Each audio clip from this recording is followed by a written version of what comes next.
Friends and welcome to Rankers Classes. और आज हम सभी क्लास 9th केमिस्ट्री का जो चैप्टर 1 है matter in our surrounding, science का भी चैप्टर 1 है ये, इसके बारे में आज हम क्वेश्चन आंसर की सारी बातें डिटेल में करेंगे। इससे पहले के लेक्चर में हमने सिर्फ 49 मिनट में ही पूरे चैप्टर का डिस्कशन किया था, वो भी एकदम बढ़िया तरीके से। यानी अगर आप चैप्टर का लेक्चर देख लोगे तो जो क्वेश्चन आंसर है इसके आप 90% क्वेश्चन खुद ही सॉल्व कर लोगे। तो अगर आपने वीडियो नहीं देखा है तो सीधे डिस्क्रिप्शन में जाइए, वहाँ पर लिंक प्रोवाइड है, वहाँ से पहले आप वीडियो देखिए, फिर आप क्वेश्चन आंसर्स को रिवाइज कीजिए। ओके, तो चलिए शुरू करते हैं। पहला क्वेश्चन क्या कर रहा है कि convert the following temperature into Celsius scale. Okay, 300 kelvin है और 573 केल्विन है, इसको आपको सेंटीग्रेड में चेंज करना है। हमने आपको बताया था कि 0 डिग्री सेंटीग्रेड में कितना केल्विन होता है, 273 केल्विन। तो 0 डिग्री सेंटीग्रेड पर जो चीज़ होता है वही चीज़ 300 में से लेस कर देना है, आपको यहाँ फाइंड आउट हो गया। इसी तरीके से आपको दूसरे में क्या दिखाया जा रहा है कि यहाँ एक थोड़ा सा मिसप्रिंट हुआ है, ये एक्चुअली 0 नहीं है, ये डिग्री है। ओके, 25 डिग्री सेल्सियस और यहाँ 373 डिग्री सेल्सियस, इसको आपको चेंज कर रहा है केल्विन में।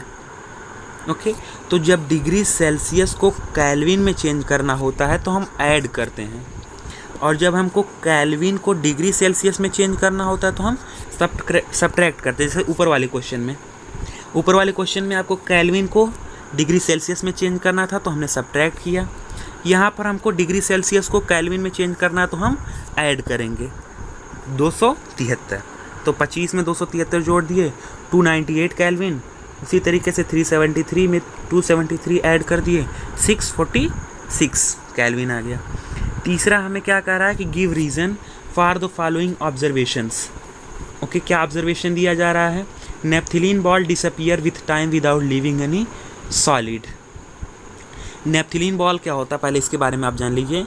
नेप्थिलीन बॉल होता है कि इसका यूज़ आप कपड़ों के लिए करते हो, कपड़ों में दीमक ना लगें, इंसेक्ट ना लगें। ओके, इसलिए नेप्थिलीन बॉल का आप यूज़ करते हो।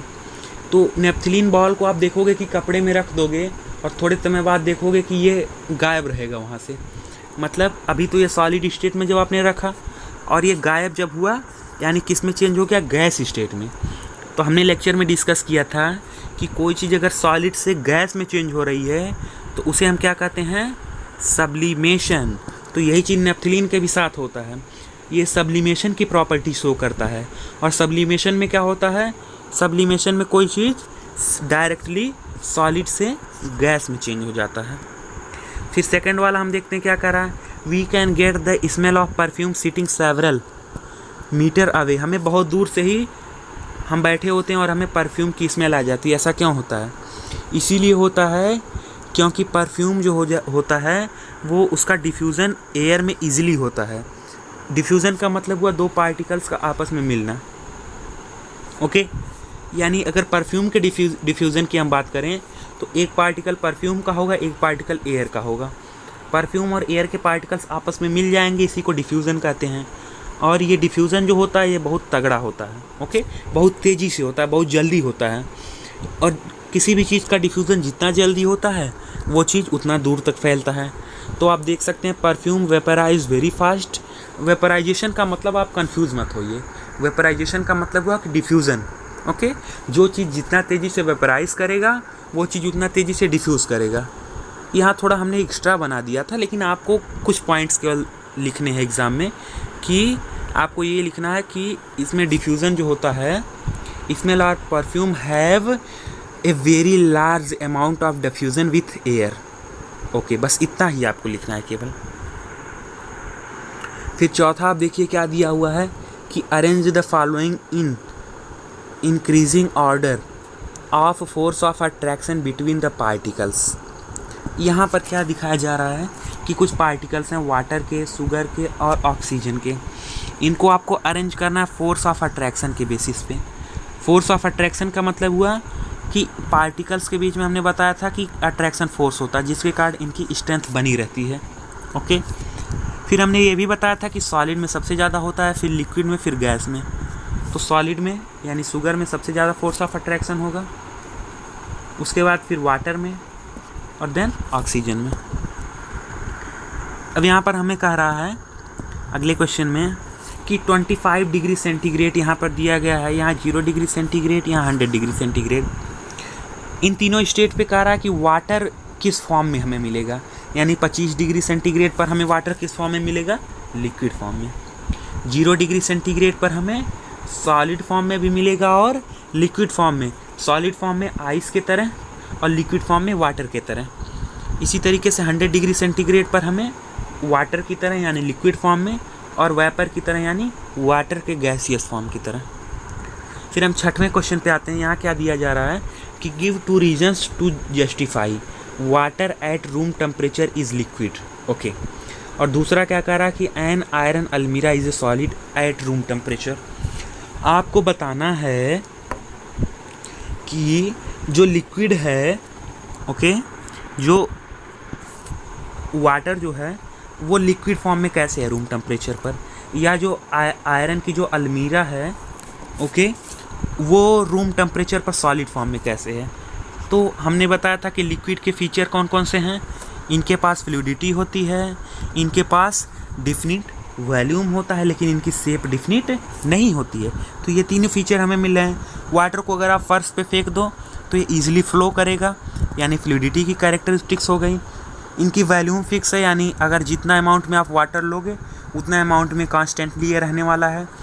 इनकी शेप फिक्स नहीं है, जिस चीज़ में आप वाटर को रखोगे, ग्लास में रखोगे ग्लास का शेप, कप में रखोगे कप का शेप, बाल्टी में रखोगे बाल्टी का शेप, तो इनकी शेप भी फिक्स नहीं है। यानी तीनों फीचर हमें मिल रहे हैं, इसलिए हम कह सकते हैं वाटर लिक्विड स्टेट में पाया जाता है रूम टेम्परेचर पर। रूम टेम्परेचर का मतलब हुआ 37 डिग्री सेंटीग्रेड, नॉर्मली जिस पर हम एग्जिस्ट करते हैं। इसी तरीके से आयरन अलमीरा को आपको बताना है कि ये सॉलिड कैसे है। तो ये इसीलिए सॉलिड है क्योंकि हमने सॉलिड के जितने फीचर बताए थे इसमें मिल रहे हैं। कौन कौन से फीचर? पहला फीचर हमने बताया था रिजिडिटी का, यानी रिजिड होते हैं। रिजिड का मतलब होता है कि इनकी शेप जो है वो फिक्स होती है, इनकी वॉल्यूम भी फिक्स होती है, साथ ही साथ इनमें जो कंप्रेसिबिलिटी है वो नहीं के समान होती है, नेग्लिजिबल होती है। तो ये सारे फीचर हमें मिलते हैं। फिर सातवां क्या कर रहा है कि why is ice at 273 kelvin more effective in cooling than water at the same temperature. सबसे पहले आप जानिए 273 केल्विन का क्या मतलब है। 273 केल्विन का मतलब हुआ 0 डिग्री सेंटीग्रेड। और हमने अभी ऊपर वाले क्वेश्चन में किया है कि 0 डिग्री सेंटीग्रेड पर वाटर 2 स्टेट में पाया जाता है, एक आइस वाले में यानी सॉलिड स्टेट में, और दूसरा वाटर फॉर्म में तो पाया ही जाता है। तो अब हमें क्वेश्चन देखना है, ice at 273 kelvin is less energetic than water. It is because of difference in the latent heat of fusion which is present in water at the same temperature in the form of extra energy. Okay, अब हम इसको समझते हैं। तो 0 degree centigrade पर हमें जो दो फॉर्म मिलते हैं, एक आइस का फॉर्म और दूसरा वाटर का फॉर्म, वो इस बेसिस पर दोनों एक दूसरे से डिफरेंस में हैं, एक दूसरे से अलग में हैं, क्योंकि इनकी जो लेटेंट हीट होती है, latent heat of fusion, fusion का मतलब हमने लेक्चर में बताया था कि process of solid to liquid, किसी भी चीज़ का सॉलिड से लिक्विड में चेंज होना, उसी की प्रोसेस को हम कहते हैं फ्यूज़न। अब लेटेंट हीट का क्या मतलब होता है? लेटेंट हीट का भी मतलब मैंने बताया था लेक्चर में। क्या बताया था कि जितने भी मैटर होते हैं उनके पास एक फिक्स अमाउंट में एनर्जी कंटेन होती है। अगर उतनी एनर्जी हम उन्हें दे दें तो वो अपने स्टेट को चेंज कर लेंगे, तो उसी को हम लेटेंट हीट कहते हैं। अब वाटर और आइस के केस में क्या हुआ कि आइस के पास, अगर हम आइस के केस में देखें, आइस के केस में तो इसके पास कम एनर्जी होती है। अगर हम वाटर के केस से कंपेयर करें, वाटर के केस में ज़्यादा एनर्जी होती है। वाटर के पास 0 डिग्री सेंटीग्रेड पर ज़्यादा एनर्जी होती है और आइस के पास कम एनर्जी होती है। इसीलिए वाटर ज़्यादा एनर्जेटिक होता है और आइस ज़्यादा एनर्जेटिक नहीं होता है। एनर्जेटिक का मतलब वाटर का टेम्परेचर ज़्यादा होता है, यानी वाटर गर्म होता है, और आइस का टेम्परेचर कम होता है, यानी आइस ठंडा होता है। तो वही कह रहा कि अगर कूलिंग की बात की जाए, यानी कम टेम्परेचर की बात की जाए, तो आइस की ज़्यादा कम आइस जो है होगा ना। क्यों आइस होगा? क्योंकि इसके पास लेटेंट हीट कम होता है वाटर के कंपैरिजन में, इसीलिए ये ठंडा होता है। 8वें की अगर हम बात करें, क्या कह रहा है कि what produces more severe burns boiling water और स्टेम। कहने का मतलब हुआ कि steam produces more severe burns than boiling water. This is because stem has more energy of boiling water present in it and the form of latent heat of vaporization. कहने का मतलब हुआ कि अगर हम वाटर को हीट करते हैं, ओके, तो 100 डिग्री सेंटीग्रेड पर हमें वाटर के 2 स्टेट मिलते हैं। ऊपर के क्वेश्चन में हमने डिस्कस कर लिया है। पहला स्टेट मिलता है एक वाटर का स्टेट और दूसरा एक आइस का स्टेट हमें मिलता है। सॉरी, यहाँ देखिए थोड़ा मिस्टेक हुआ है। एक हमें मिलता है वाटर का स्टेट और दूसरा मिलता है हमें वाटर वेपर का स्टेट मिलता है, यानी जल वाष्प का स्टेट। और दोनों की जो टेम्परेचर है वो भी सेम है। कितना है? 100 डिग्री सेंटीग्रेड पर दोनों हैं, वाटर भी और वाटर वेपर भी। लेकिन कहने का मतलब है कि वाटर वेपर के पास ज़्यादा एनर्जी क्यों होती है अगर कंपैरिजन करें वाटर का। वाटर वेपर के पास इसीलिए ज़्यादा एनर्जी होती है क्योंकि लेटेंट हीट ऑफ वेपराइजेशन इसके पास ज़्यादा होता है। यानी अगर आप वाटर वेपर को लिक्विड में चेंज करना चाहें तो ज़्यादा एनर्जी की ज़रूरत पड़ेगी, लेकिन अगर आप वाटर को वाटर वेपर में चेंज करना चाहें तो कम एनर्जी की ज़रूरत पड़ेगी। यही कह रहा है। इसके बाद हम 9वां देखते हैं क्या कह रहा। 9वें में हमें बताया जा रहा है कि अगर आप किसी सॉलिड को लिक्विड में चेंज करोगे तो उस प्रोसेस को क्या कहते हैं? तो सॉलिड को लिक्विड में चेंज करने की प्रोसेस को कहते हैं मेल्टिंग। ओके, मेल्ट मतलब पिघलना। पिघलेगा सॉलिड ही ना, और किस में पिघल के वो चेंज हो जाता है? लिक्विड में। फिर यहाँ हम डी को देख लेते हैं। कोई चीज़ लिक्विड से सॉलिड में चेंज हो रहा है, इसे हम कहते हैं सॉलिडिफिकेशन। क्या कहते हैं? यहाँ आप देख सकते हो, यहाँ दिया हुआ है डी, क्या दिया हुआ? सॉलिडिफिकेशन। उसी तरीके से अगर सॉलिड से कोई चीज़ गैस में चेंज हो जा रहा है डायरेक्टली, ई वाले की केस को आप देखिए। तो अभी हमने ऊपर के नेप्थिलीन वाले केस में डिस्कस किया है कि नेप्थिलीन सॉलिड में था और सीधे वो गैस फॉर्म में चेंज हो गया, तो उसे हमने क्या बताया था? सब्लिमेशन।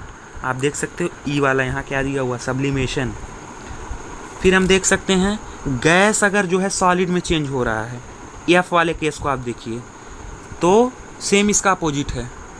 अगर सॉलिड से कोई चीज़ डायरेक्टली गैस में चेंज हो रहा है तो सब्लिमेशन, और गैस से डायरेक्ट सॉलिड में चेंज हो रहा है तो इसे हम कहते हैं डिपोजिशन। एफ में देखिए आप, यहाँ देखिए एफ में थोड़ी सी मिसप्रिंट हो गई है, इसको हम कहेंगे डिपोजिशन। ओके, डिपोजिशन हम कहते हैं। ओके, फिर हम देख लेते हैं बी और सी वाला केस बचा है। अगर कोई चीज़ लिक्विड में है और उसे गैस में चेंज करना है तो हम इसे कहेंगे वेपोराइजेशन। हमने अभी जस्ट ऊपर वाले केस में पढ़ा।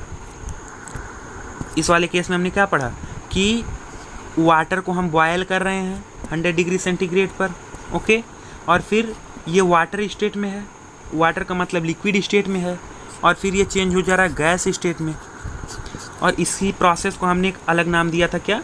वेपोराइजेशन।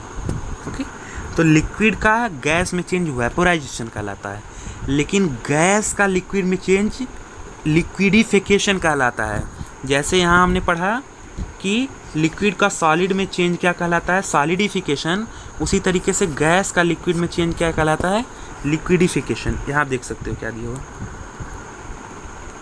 लिक्विडिफिकेशन, या इसका दूसरा नाम है कंडेंसन।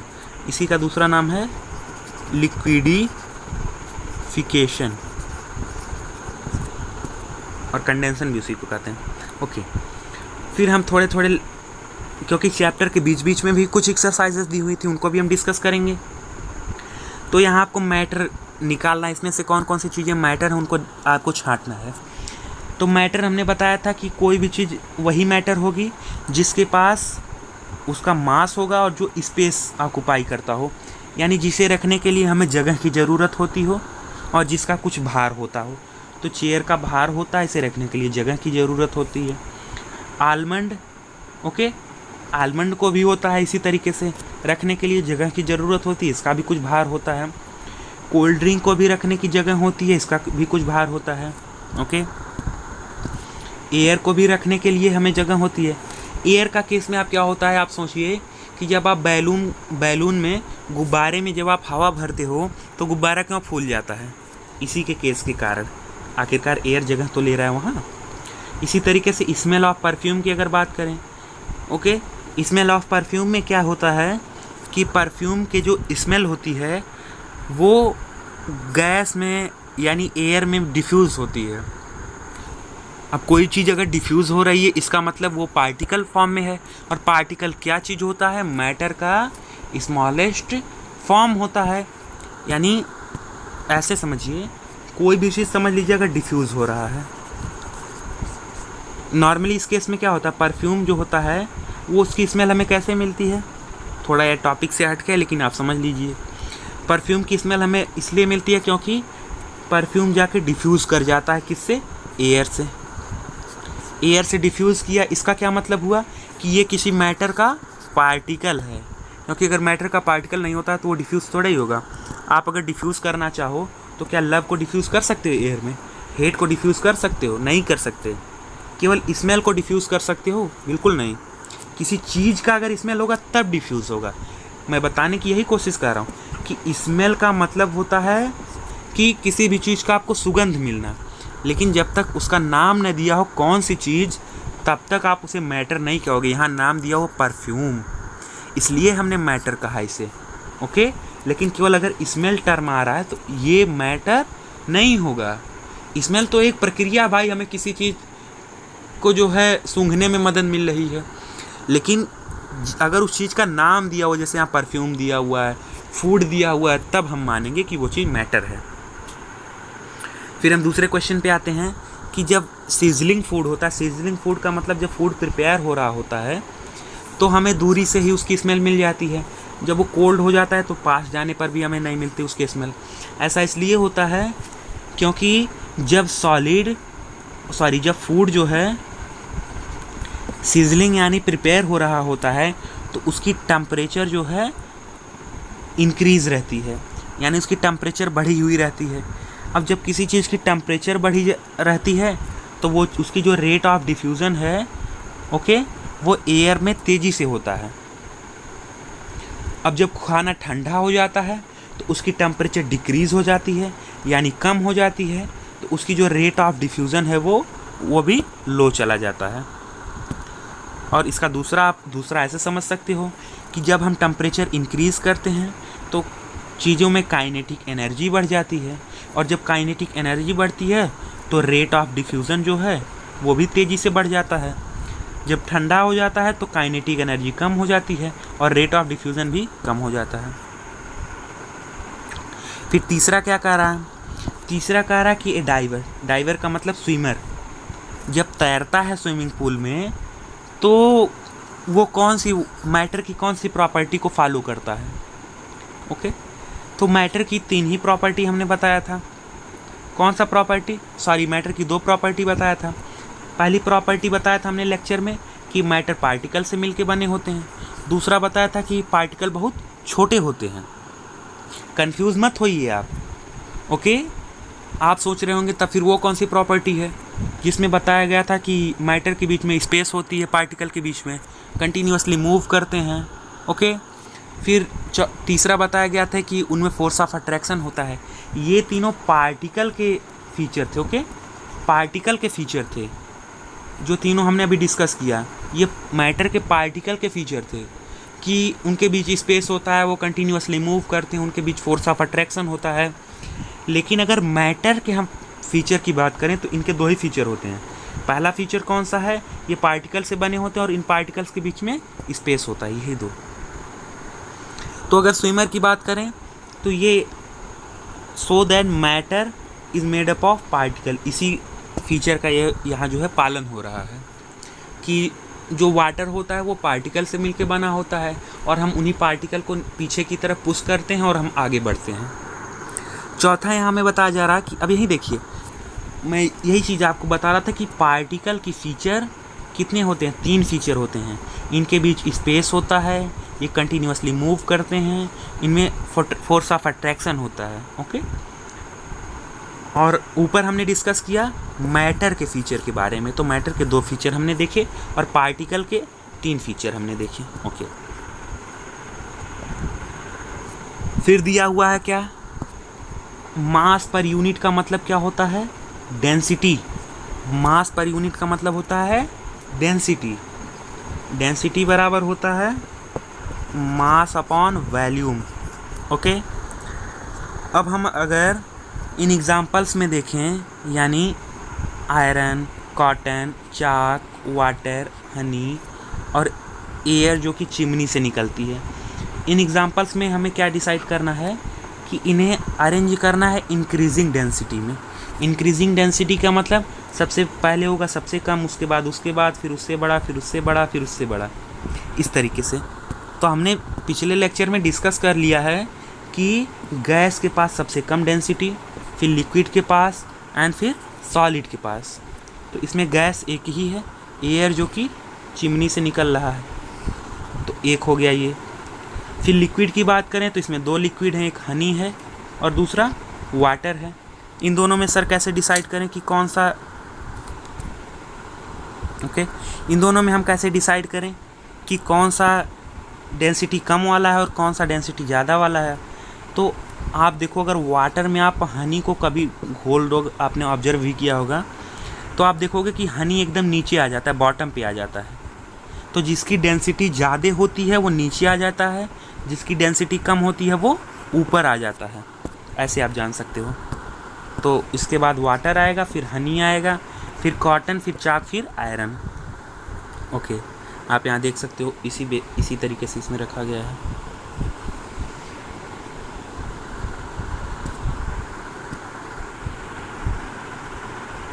फिर हम यहाँ आगे बात करते हैं। इसमें हमें क्या बताया गया है कि हमें इनमें कुछ चीज़ों के ऊपर कमेंट करना है। कमेंट का मतलब उनके बारे में बताना कि रिजिडिटी क्या होती है, कंप्रेसिबिलिटी, फ्लूइडिटी। उसके बाद हम किसी गैस को कंटेनर में कैसे रख पाते हैं, किसी चीज़ की शेप के बारे में क्या होता है, किसी चीज़ की काइनेटिक एनर्जी क्या होती है, किसी चीज़ की डेंसिटी क्या होती है, ये सारी बातें इसमें बताया गया है। तो आप ऐसे समझ लीजिए यहाँ पर। ओके, ठीक है, हम यहाँ आ जाते हैं। ये जो चार्ट हमने बनाया है, इस चार्ट के बेसिस से आपको पता चल जाएगा कि सॉलिड, लिक्विड और गैस की क्या क्या फीचर हैं। आप यहाँ स्क्रीनशॉट लेके इसको लिख सकते हैं। ओके, फिर हम आते हैं क्वेश्चन पे। मेन जो क्वेश्चन हमारा है कि रिजिडिटी का क्या मतलब होता है। हमने लेक्चर में डिस्कस कर लिया है, पिछले लेक्चर में, कि रिजिडिटी का मतलब होता है कि मैटर के पास टेंडेंसी होती है या मैटर के पास क्वालिटी होती है। क्या चीज़? ये चीज़ क्वालिटी होती है कि वो अपने शेप को फिक्स रख सकें। रेजिस्ट का मतलब अपनी शेप को वो फिक्स रख सकें, उनके पास ये क्वालिटी होती है और इसी चीज़ को कहते हैं रिजिडिटी। कंप्रेसिबिलिटी का मतलब हुआ कि ability to reduce the lower volume when force is applied. यानी गैसेस में नॉर्मली कंप्रेसिबिलिटी की अगर हम बात करें तो गैसेस के पार्टिकल्स ऐसे दूर दूर होते हैं। अब इन्हें हम बाहर से फोर्स लगा के ऐसे सबको एक पास ला देते हैं, यानी इतने बड़े वॉल्यूम को हम इस छोटे से वॉल्यूम में ला के रख देते हैं। इसी को हम कंप्रेसिबिलिटी कहते हैं। फ्लूइडिटी का मतलब होता है कि जो चीज़ फ्लो हो सके। Okay, ability to flow. फिर हम किसी गैस को कंटेनर में कैसे रख पाते हैं? कंटेनर में तभी रख पाते हैं क्योंकि we mean that attainment of shape of container by gas, by filling a gas container. इसका मतलब फिर से आप समझिए, by filling a gas container. Okay, अगर आप किसी कंटेनर में गैस को रख दिए, पूरी तरीके से ब्लॉक है चारों तरफ से, इसमें आप गैस रख दिए, आप देखोगे कि जो कंटेनर का शेप होगा वही शेप गैस भी ले लेता है। ओके, तो यही चीज़ इसमें बताया गया कि by filling a gas container, okay, we mean that attain the shape of container by gas, यानी गैस के द्वारा कंटेनर की शेप ले ली जाती है। शेप का मतलब होता है, किसी भी शेप का मतलब होता है उसकी डिफिनिट बाउंड्री। अगर यहाँ आप बुक की बात कर लो तो बुक का शेप क्या होगा, उसकी जो ये आउटर बाउंड्री है यही है। आउटर बाउंड्री अगर सर्कुलर है, आउटर बाउंड्री अगर रेक्टेंगुलर है, आउटर बाउंड्री अगर स्क्वायर फॉर्म में है, तो जिस फॉर्म में है आउटर बाउंड्री उसी फॉर्म में उसकी शेप होगी। काइनेटिक एनर्जी का क्या मतलब होता है? Kinetic energy is possessed by particle due to motion. Okay, particle आप सेकंड फीचर क्या है पार्टिकल का, कि वो कंटिन्यूसली मूव करते हैं। अब उन्हें मूव करने के लिए एनर्जी की ज़रूरत पड़ती है, और वो एनर्जी क्या होती है? Kinetic energy. डेंसिटी का मतलब हमने ऊपर अभी देखा कि मास पर यूनिट वॉल्यूम को डेंसिटी हम कहते हैं। फिर यहाँ आपको रीज़न देना है कि a gas fills completely the vessel in which kept. हम एक गैस को जब किसी बर्तन में रखते हैं तो वो उसी का आकार ले लेता है। ऐसा क्यों होता है? ऐसा इसलिए होता है क्योंकि there is a little attraction between particle of gases, thus gas particle move freely in all direction, therefore a gas completely fill in vessel in which it kept. कहने का मतलब ये है कि गैस के जो पार्टिकल्स होते हैं उनमें जो अट्रैक्शन फोर्स होता है वो बहुत कम होता है। ओके, और जब अट्रैक्शन फोर्स बहुत कम होता है तो वो रैंडमली चारों तरफ ऐसे मूव करते हैं, किसी भी तरफ वो चले जाते हैं। और इसी के कारण जब आप कंटेनर में गैस को रखते हो तो वो सब तरफ मूव करके पूरा शेप ले लेते हैं कंटेनर का। फिर बी वाला क्या कह रहा है? बी वाले में क्या रहा है कि एक gas exert pressure on the wall of container. इसके लिए आप समझिए, particle of gas move randomly in all direction at A high speed. हमने बताया सभी डायरेक्शन में रैंडमली मूव करते हैं। तो इसके कारण क्या होता है कि the particle hit each other. Okay, the particle hit each other and hit the wall of container with the force, therefore exert pressure on the wall of container. हमने लेक्चर में ऑलरेडी डिस्कस कर लिया कि pressure equal होता है force upon area. तो आप समझ लीजिए ये कंटेनर है, इसमें आपने गैस के पार्टिकल्स को रखा तो ये स्ट्राइक कर रहे हैं, हमेशा जाके यहाँ वॉल पे स्ट्राइक कर रहे हैं लगातार। अब इस स्ट्राइक करने के कारण क्या होता है कि यहाँ एक फोर्स जनरेट होता है। क्या जनरेट होता है? फोर्स जनरेट होता है। और साथ ही साथ ये वॉल एरिया का काम करता है, तो फोर्स अपॉन एरिया हो जाता है, यानी प्रेशर एक्सर्ट हो जाता है यहाँ। फिर ए wooden table should be called a solid. अगर कोई लकड़ी का टेबल होता है उसे हम सॉलिड क्यों कहते हैं? इसीलिए कहते हैं क्योंकि सॉलिड के जितने फीचर हैं हमें इसमें मिलते हैं। कौन कौन से फीचर? इसमें हमें मिलता है कि इसकी शेप डिफिनिट होती है, इसका वॉल्यूम डिफिनिट होता है, इसकी रिजिडिटी होती है, कंप्रेसिबिलिटी नेग्लिजिबल होती है। इसी कारण हमें इसे सॉलिड कहते हैं। डी में क्या कह रहा है कि we can easily move our hand in air but to do the same through a solid block of wood we need a karate expert. कहने का मतलब हुआ कि अगर हम अपने हाथ को, यहाँ समझ लीजिए दो लकड़ी के बड़े बड़े गट्ठर रखे हुए हैं, इसके बीच में हमने अपना हाथ लगा दिया। अब हम अपने हाथ को इधर या इस तरफ मूव करना चाहेंगे तो नहीं मूव होगा, लेकिन अगर हम एयर में अपने हाथ को मूव करते हैं तो चारों तरफ मूव हो जाता है। ऐसा क्यों होता है? ऐसा इसलिए होता है क्योंकि एयर के पार्टिकल्स के बीच में ज़्यादा स्पेस होती है, और ज़्यादा स्पेस होने के कारण हम उसकी जो फोर्स ऑफ अट्रैक्शन होती है वो उसे हम इजीली ब्रेक कर लेते हैं। लेकिन अगर हम बात करें वुडन ब्लॉक की तो इसके पार्टिकल्स, चूँकि वुडन ब्लॉक क्या है? सॉलिड है। क्या है? सॉलिड है। और हमने बताया था कि सॉलिड के बीच फोर्स ऑफ अट्रैक्शन बहुत ज़्यादा होता है, और इस फोर्स ऑफ अट्रैक्शन को हम तोड़ नहीं सकते, इसलिए हम इजीली मूव नहीं कर सकते। फिर यहाँ बताया जा रहा है, आपको एक बढ़िया क्वेश्चन ये भी दिया है कि liquid generally have lower density. ये समझ लीजिए, ये क्वेश्चन जो है चौथा वाला, ये आप मान लीजिए कि ये क्वेश्चन हमेशा आपसे पूछा जाएगा हायर क्लासेस में भी, कि liquid generally have lower density. हमने भी बताया आपको सॉलिड, लिक्विड, गैस ऐसा होता है, यानी सॉलिड के पास सबसे ज़्यादा, फिर लिक्विड के पास और सबसे कम गैस के पास होता। जनरली ऐसे है, लेकिन इस केस में थोड़ा अलग होने वाला है कि लिक्विड के पास जनरली लोअर डेंसिटी होती है। किसके कंपैरिजन में? सॉलिड के कंपैरिजन में अगर देखा जाए। लेकिन आइस जो होता है, आइस क्या है? सॉलिड है ना, लेकिन ये वाटर पर फ्लोट करता है, वाटर पे ये फ्लोट करता है, जबकि ये सॉलिड है। इसकी डेंसिटी ज़्यादा होनी चाहिए, और मैंने बताया जिस चीज़ की डेंसिटी ज़्यादा होती है वो नीचे आ जाती है, और कम डेंसिटी वाला ऊपर हो जाता है।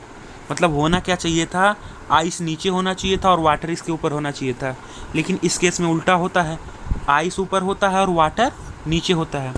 ऐसा इसलिए होता है क्योंकि though ice is a solid, it has large number of empty space between its particles. पहले पढ़ लेते हैं इसको। These space are larger and compare to space present between its particle of water. Okay, thus the volume of ice is greater than that of water, hence the density of ice is less than that of water. A substance in lower density than water can float on ice can float on water। समझिए ऐसा कि जब हम ये water के particles पहले रहते हैं, ओके, अब हम इसे जब आइस में चेंज करते हैं, किसमें, आइस में जब हम चेंज करते हैं तो होता कुछ ऐसा है कि ये जो वाटर के पार्टिकल्स होते हैं, ये जब आइस में चेंज होते हैं तो यहाँ बीच में, इनके बीच में बहुत ज़्यादा स्पेस हो जाता है और ये किस फॉर्म में आते हैं, केज लाइक स्ट्रक्चर बनाते हैं। केज का मतलब पिंजरे की तरह ये बीच में स्ट्रक्चर हो जाता है और इसके कारण वाटर में अगर हम देखा जाए तो वाटर में ये जो स्पेस होती है बीच में कम होती है, और अगर हम देखें आइस में तो ये बीच में स्पेस ज़्यादा हो जाता है। अब जब बीच में स्पेस ज़्यादा होता है तो आइस की वॉल्यूम भी ज़्यादा हो जाती है। अब जब आइस की वॉल्यूम ज़्यादा होती है तो ये ईज़िली ये फ्लोट करता है, और वाटर की वॉल्यूम कम है इसलिए वो नीचे रहता है। फिर हम यहाँ देख लेते हैं, ओके, फिर ओके थोड़ा है अभी, बहुत ज़्यादा नहीं है। ओके, हम इसे कवर कर लेंगे अभी जल्दी से। शायद आप लोग बोर हो रहे होंगे लेकिन इसे पढ़ना ज़रूरी है। ओके, तो आपको केल्विन को चेंज करना है डिग्री सेल्सियस में। तो हमने बताया था जब केल्विन को सेल्सियस में चेंज करना हो तो क्या करते हैं, लेस करते हैं 273। तो वही चीज़ इन दोनों में लेस कर देना है। फिर यहाँ आपको बताना है कि अगर वाटर को आप 250 डिग्री सेंटीग्रेड पर रखोगे तो वो किस स्टेट में पाया जाएगा, यानी सॉलिड स्टेट में आइस के फॉर्म में, लिक्विड स्टेट में वाटर के फॉर्म में, या गैस स्टेट में वाटर वेपर के फॉर्म में। तो 250 डिग्री वाटर वेपर के फॉर्म में हमें मिलेगा, और 100 डिग्री सेंटीग्रेड पर किस फॉर्म में मिलेगा, हमें लिक्विड फॉर्म में भी मिलेगा और गैस फॉर्म में भी मिलेगा। इसका डिस्कस हमने पहले भी कर लिया है। क्यों मिलेगा, because at this temperature after getting the heat is equal to the latent heat of vaporization of water start changing to the liquid state to the gaseous state. क्योंकि जब वाटर को हम 100 डिग्री सेंटीग्रेड तक ले जाते हैं, 100 degree centigrade पर, तो इसी टेम्परेचर पर जाने के बाद वाटर को इतना लेटेंट हीट मिल जाता है कि ये अपने आप को गैस स्टेट में चेंज कर ले, और इसी कारण यहाँ ये वाटर में होता है और यहाँ गैस में चेंज होता रहता है। तो 100 डिग्री सेंटीग्रेड दोनों का होता है, इसका भी और इसका भी। ओके, हम तीसरे क्वेश्चन पे मूव करते हैं। For any substance why does the temperature remain constant during change of state. इसमें क्या कह रहा है कि एक सब्सटेंस को जब उसका टेम्परेचर कांस्टेंट होता है तो उसकी स्टेट भी क्यों कांस्टेंट होती है, मतलब दो डिफरेंट स्टेट में उसके टेम्परेचर क्यों कांस्टेंट होते हैं। हमने ऊपर देखा ना अभी आइस के केस में कि वाटर और वाटर वेपर के केस में हमने देखा कि 100 डिग्री सेंटीग्रेड ही था, यानी वहाँ टेम्परेचर क्यों कांस्टेंट है जबकि स्टेट नहीं कांस्टेंट है। तो ऐसा इसलिए होता है during a change of state the temperature remain constant. Temperature constant इसलिए रहता है because all the heat supplied to increase temperature is utilized to latent heat in changing the state by overcome the force of attraction between the particles. Therefore, this heat does not contribute in increasing the temperature of substance. Okay, कहने का क्या मतलब है कि हम 100 degree centigrade तक suppose कीजिए जब हम ले गए टेम्परेचर को, ओके, तो इसके बाद की जो एनर्जी मिलेगी, इसके बाद की जो एनर्जी वाटर लेगा, यानी 100 डिग्री सेंटीग्रेड के बाद वाली जितनी भी एनर्जी से मिलेगी वो सब इसकी ये किस चीज़ में यूटिलाइज़ कर लेगा, यानी ये 100 डिग्री सेंटीग्रेड के बाद की एनर्जी ये यूटिलाइज़ करेगा वाटर को वाटर वेपर के फॉर्म में चेंज करने में। ओके, यही चीज़ कर रहा है। तो इसीलिए टेम्परेचर नहीं बढ़ता है, क्योंकि वो टेम्परेचर जो है यूटिलाइज हो जाता है वाटर को वाटर वेपर के फॉर्म में चेंज करने में। फिर कह रहा suggest a method to liquefied atmospheric gases. हमने लेक्चर में डिस्कस किया था पिछले वाले कि दो तरीके से, एक या तो प्रेशर को बढ़ा दीजिए या तो टेम्परेचर को कम कर दीजिए। कहने का मतलब हुआ कि पार्टिकल्स को हमें पास लाना है। ओके, अब पास लाना है तो या तो इनकी काइनेटिक एनर्जी ख़त्म कर दो तब ये पास आ जाएंगे। काइनेटिक एनर्जी ख़त्म करने का मतलब हुआ यानी कोल्ड करना, यानी टेम्परेचर कम करना। या दूसरा चीज़ कर सकते हो, इनमें प्रेशर डाल सकते हो, अप्लाइंग प्रेशर, यानी बाहर से इन्हें फोर्स डालो चारों तरफ से कि इनके पार्टिकल्स इतने खुद ही पास आ जाएं। तो दो तरीके से आप कर सकते हो।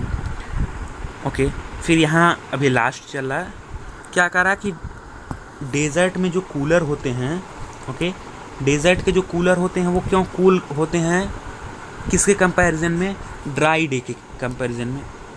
मतलब ड्राई डे में कंपैरिजन का मतलब नहीं है, सॉरी, यहाँ थोड़ा सा जो है मैं गलत हो गया। कहने का मतलब हुआ कि डेजर्ट के जो कूलर होते हैं वो ड्राई डेज में यानी समर सीज़न में क्यों ज़्यादा कूल होते हैं। इसका रीज़न क्या है?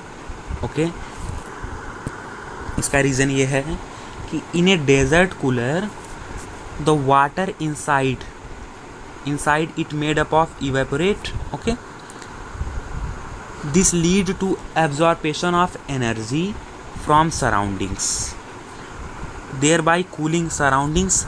अगेन वी नो, अब इसको ज़्यादा पढ़ने की ज़रूरत नहीं है, आपको पढ़ना हो तो आप स्क्रीनशॉट इसका ले लो, मैं सीधे समझा रहा हूँ इसको। ओके, क्योंकि टाइम ज़्यादा हो रहा है ना। कहने का मतलब ये हुआ कि जैसे समझ लीजिए ये वाटर कूलर है, इसमें वाटर है, ओके, वाटर है, तो क्या होगा कि इसके सराउंडिंग में ज़्यादा गर्मी होती है, चारों तरफ हीट है ना, समर है, ज़्यादा गर्मी है, तो ये वाटर के पार्टिकल्स क्या करेंगे, यहाँ से हीट एनर्जी लेंगे, ओके, और ये हीट एनर्जी लेके क्या करेंगे, इवेपोरेट हो जाएंगे। चारों तरफ से हीट एनर्जी, सराउंडिंग से हीट एनर्जी लेंगे और इवेपोरेट हो जाएंगे। तो अंदर का जो टेम्परेचर होता है वो बहुत कम चला जाएगा, यानी वाटर जो होता है वो ईजिली क्या हो जाएगा, कूल हो जाएगा। वाटर कूलर जो होता है वो ईजिली कूल हो जाएगा। क्यों कूल हो जाएगा? क्योंकि सराउंडिंग से ये हीट एनर्जी लेते हैं, यानी सराउंडिंग से ये एनर्जी को एब्जॉर्ब करेंगे और अपने आप को वेपर स्टेट में चेंज करेंगे, और इसी कारण ये कूल हो जाता है। How does water kept in earthen pot, यानी मटका, बिकम कूल ड्यूरिंग समर। मटके के केस में क्या होता है, मटके के केस में ऐसा होता है कि ये अगर मटका है, ओके, इसमें वाटर है, तो इसके जितने भी वाल हैं ना, इस पर छोटे छोटे छेद होते हैं, पोर होते हैं, माइन्यूट पोर्स होते हैं। इन पोर्स के द्वारा क्या होगा कि ये वाटर के पार्टिकल्स इसमें जाके भर जाते हैं इन पोर्स में, और मटके के अंदर से, फिर से मैं यहाँ ड्रॉ कर रहा हूँ, मटके के अंदर से ये हीट एनर्जी ले लेते हैं, और हीट एनर्जी लेते हैं फिर अपने आप को इवेपोरेट कर लेते हैं। तो इवेपोरेट तो हो गए, लेकिन चूँकि यहाँ से वो हीट एनर्जी ले चुके हैं, इसलिए ये पानी जो है ठंडा रहता है। इसी तरीके से एक और ऑब्जर्वेशन आपने देखा होगा कि अगर आप अपनी हथेली पर एसीटोन लो, एसीटोन का क्या मतलब होता है, nail polish remover. Nail polish remove करने के लिए एसीटोन का यूज़ किया जाता है। या पेट्रोल या परफ्यूम को आप अपने हाथ पे अगर लो थोड़ा, तो आप देखोगे आपका हाथ जो है ठंडा हो जाएगा तुरंत। क्यों ठंडा होता है? क्योंकि एसीटोन, पेट्रोल या परफ्यूम जो होंगे ये आपके हाथ के अंदर से हीट एनर्जी लेंगे, ओके, और हीट एनर्जी लेके खुद को इवेपोरेट कर लेंगे, और इससे आपका हाथ ठंडा हो जाएगा। फिर चौथा क्या कह रहा है कि अगर हम एक कप में चाय पीते हैं, एक कप में चाय पीते हैं, तो हमें सिप लेने में उतना अच्छा नहीं पड़ता है, उतना एबल हम नहीं होते हैं। अगर हम किसी सॉसर यानी किसी तस्तरी में चाय का सिप करें तो यहाँ जितना हमें अच्छा लगता है। ऐसा क्यों होता है? ऐसा इसलिए होता है, इसका रीज़न है, a liquid has a larger surface area in saucer than in a cup, thus it evaporate faster and cools faster in saucer than in a cup. For this reason we are able to sip hot tea or milk faster from a saucer than a cup. कहने का मतलब ये हुआ, हमने आपको पिछले lecture में बताया है, अगर आपने देखा है तो ठीक है, क्या हमने आपको बताया है कि सरफेस एरिया डिपेंड करता है इवेपोरेशन को। इवेपोरेशन के हमने 4 कारण बताए थे, जिनमें से सरफेस एरिया भी एक था। यानी अगर किसी चीज़ की सरफेस एरिया बढ़ गई तो उसकी इवेपोरेशन जो होगी, यानी वाष्पीकरण की जो रेट होगी वो तेज़ी से हो जाएगी। इवेपोरेशन तेज़ी से होगा, और जब तेज़ी से इवेपोरेशन होगा तो जाहिर सी बात है कि हमें सिप लेने में अच्छी होगी, चुस्की लेने में हमें अच्छा फील होगा। कप की जो है सरफेस एरिया बहुत कम है। अगर आप एक कप बनाओ, ओके, यहाँ एक कप है, ओके, इसका जो है सरफेस एरिया देखिए इतना ही है। और अगर एक हम सासर की बात करें तो इसकी सरफेस एरिया बहुत ज़्यादा है। तो सरफेस एरिया ज़्यादा है यानी इसकी इवेपोरेशन ज़्यादा होगी, यानी इसमें रखी हुई चीज़ जो है तेज़ी से ठंडा होगी, इसलिए हमें अच्छा लगता है। What type of cloth should we wear in summer? गर्मियों में हम कौन से टाइप के क्लॉथ पहनते हैं? ओके, तो हम कॉटन का यूज़ करते हैं गर्मियों में। कॉटन का यूज़ क्यों करते हैं? कॉटन का यूज़ इसीलिए करते हैं क्योंकि कॉटन हमारे स्वेट को एब्जॉर्ब कर लेता है।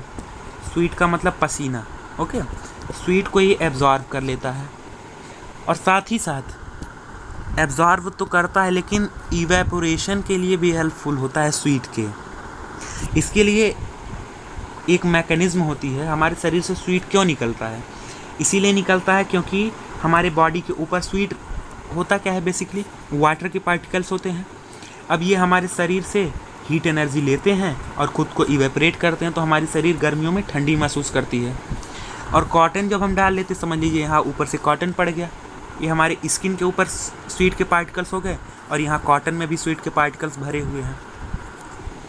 तो एक तो यहाँ से इवेपोरेट होगा, दूसरा ये भी पार्टिकल्स अंदर से लेंगे, तो हमें डबल फ़ायदा हो जाता है। इसीलिए हमें यूज़फुल होता है ये पहनने के लिए। ओके, तो मैं आशा करता हूँ कि आप लोगों को हमारे लेक्चर्स अच्छे लगे होंगे। अगर लेक्चर्स अच्छे लगे हैं तो आप ज़रूर चैनल को सब्सक्राइब करें, क्योंकि अभी हमने पूरा चैप्टर पढ़ा, उसके बाद क्वेश्चन आंसर किया, इसके बाद हम MCQ करने वाले हैं। तो आप चैनल को ज़रूर सब्सक्राइब करें ताकि जितने भी चैप्टर के मैं इस तरीके की वीडियो बनाऊं आपके पास नोटिफिकेशन सबसे पहले पहुंचे। Thanks for watching.